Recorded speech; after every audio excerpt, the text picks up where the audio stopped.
जुदांते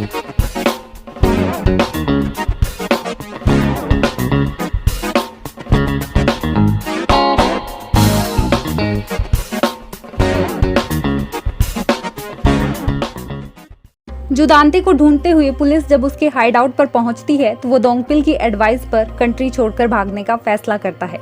वो जैसे ही शिप पर सवार होता है वहीं खड़े सूर्योन और लोगन के इशारे पर उनके आदमी जुदांते को बेहोश कर देते हैं और जब उसकी आंख खुलती है तो वो खुद को उसी मेंटल हॉस्पिटल के कमरे में पाता है जहाँ पर पिछले कई सालों से मिस्टर बेक यानी रियल जुदांते बंद था।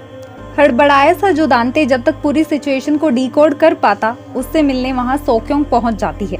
असल में जिस वक्त जुदांते उस शिप पर चढ़ता है उस वक्त वहाँ सूर्योन और लोगन के अलावा सोक्योंग भी मौजूद होती है और जुदांते को फॉलो करते हुए वो उस असाइलम तक पहुँच जाती है।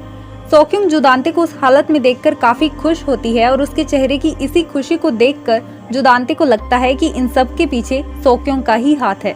सोक्योंग को ब्लेम करते हुए जुदांते उससे कहता है कि उसकी दुश्मन की बेटी होने के बाद भी उसने एज अ फादर सोक्योंग के लिए इतना कुछ किया है और वो आज उसे इस तरीके से रीपे कर रही है।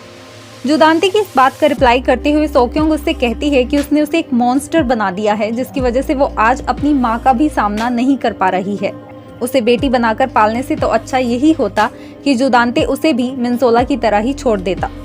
और साथ ही सोक्योंग उसे ये भी रिवील करती है कि उसे उस असाइलम में पहुंचाने वाले सूर्योन और लोगन हैं और सोक्योंग भी यहाँ उसे छुड़वाने नहीं आई है बल्कि अपने सो कॉल्ड फादर को एक आखिरी गुड बाय कहने आई है।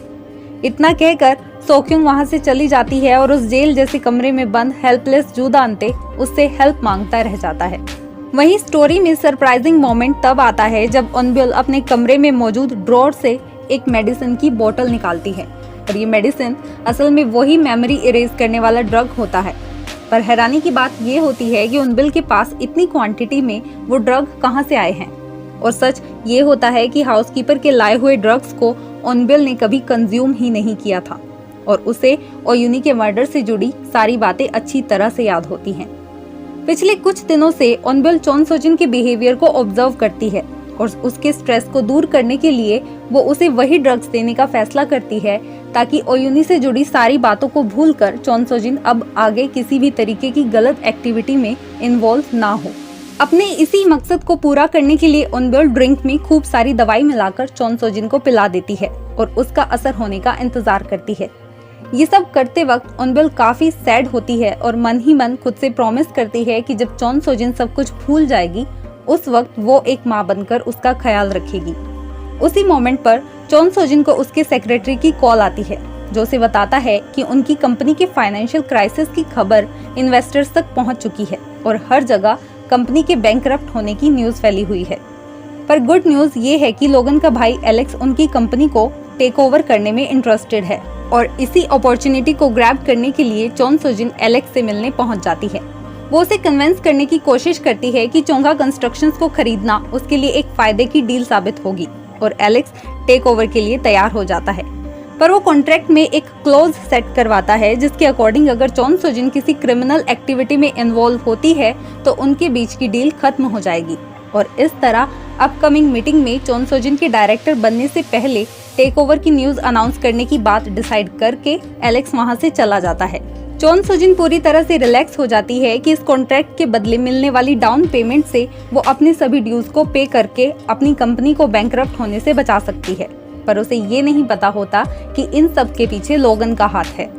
उधर कंपनी के मैटर से फ्री होने के बाद चोन सोजिन अपनी आखिरी प्रॉब्लम यानी वेरोना को भी रास्ते से हटाने का फैसला करती है। वो मीडिया पर्सन्स को वेरोना के अपार्टमेंट के बाहर भेजती है जो उस पर चोंगा आर्ट सेंटर के ऑडिशंस के दौरान चीटिंग करने का ब्लेम डालते हुए उसे उसके एक्शंस के लिए क्वेश्चन करते हैं। मीडिया वालों से तो मारी और जेनी डील कर लेती हैं, पर चोन सोजिन को हैंडल करने के लिए वेरोना खुद सामने आती है। असल में चोन सोजिन वेरोना को आर्ट सेंटर की तरफ से स्टडीज के बहाने अब्रॉड भेजने का ऑफर देती है, पर उसके ऑफर को रिजेक्ट करते हुए वेरोना चोन सोजिन से कहती है कि वो अपनी मदर पर लगे सारे इल्जामों को हटाकर रहेगी। और ठीक उसी मोमेंट पर मीडिया के आदमी उस रूम में एंटर करते हैं जिन्हें वहां वेरोना ने बुलाया होता है।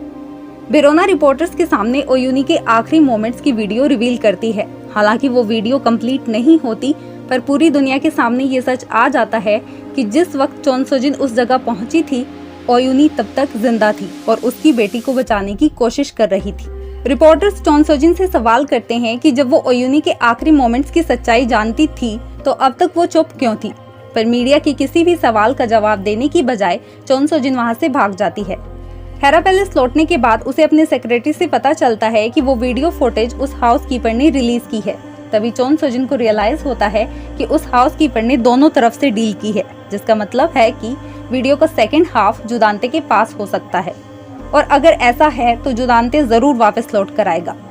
चोन सोजिन अपने सेक्रेटरी से अलर्ट रहने के लिए कहती है ताकि अगले दिन होने वाली शेयर होल्डर्स की मीटिंग में जुदांते कोई ट्रबल ना क्रिएट कर दे।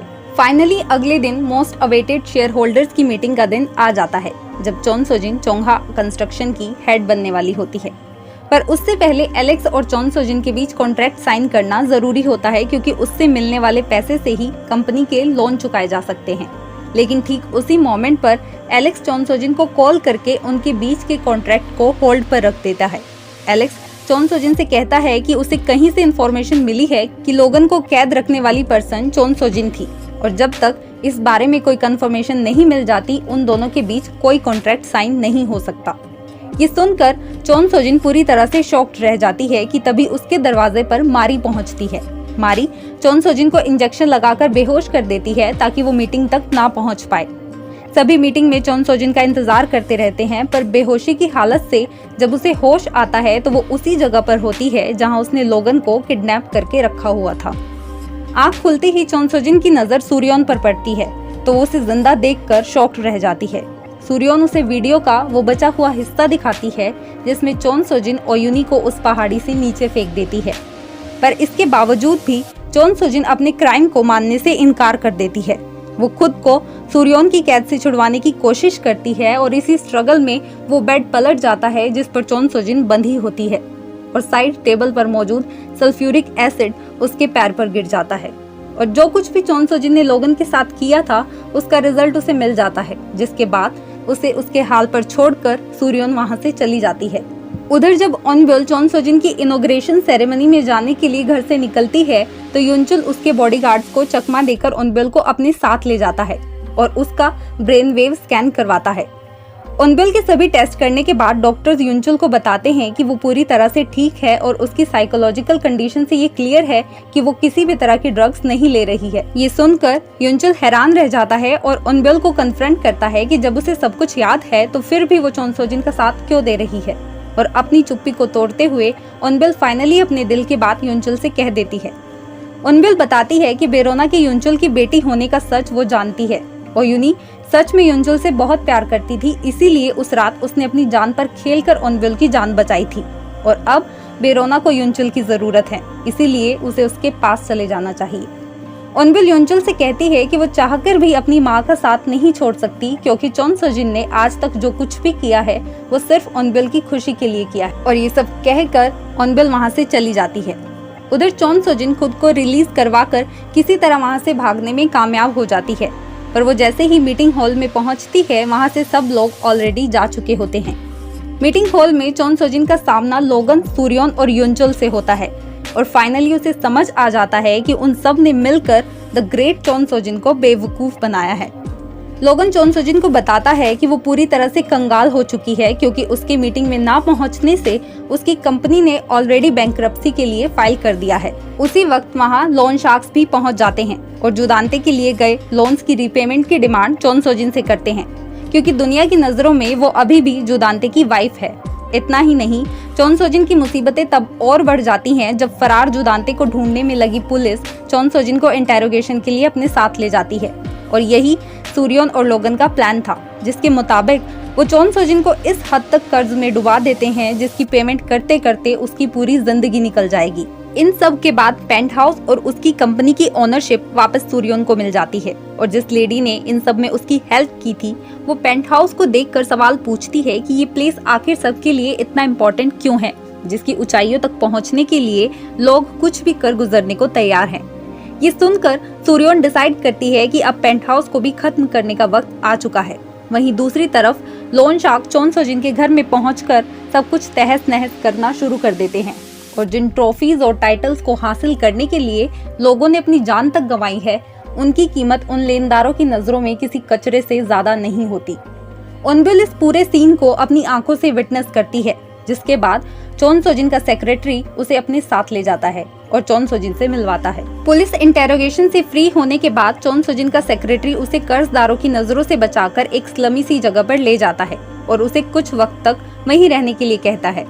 पर चोन सोजिन को सबसे ज्यादा उनबिल की चिंता होती है और वो जल्द से जल्द उसे इन सब से दूर भेजने का फैसला करती है, जिसके लिए चोन सोजिन अपनी ज्वेलरी और दूसरी बची हुई एक्सपेंसिव चीजें बेचने के लिए बाहर निकलती है।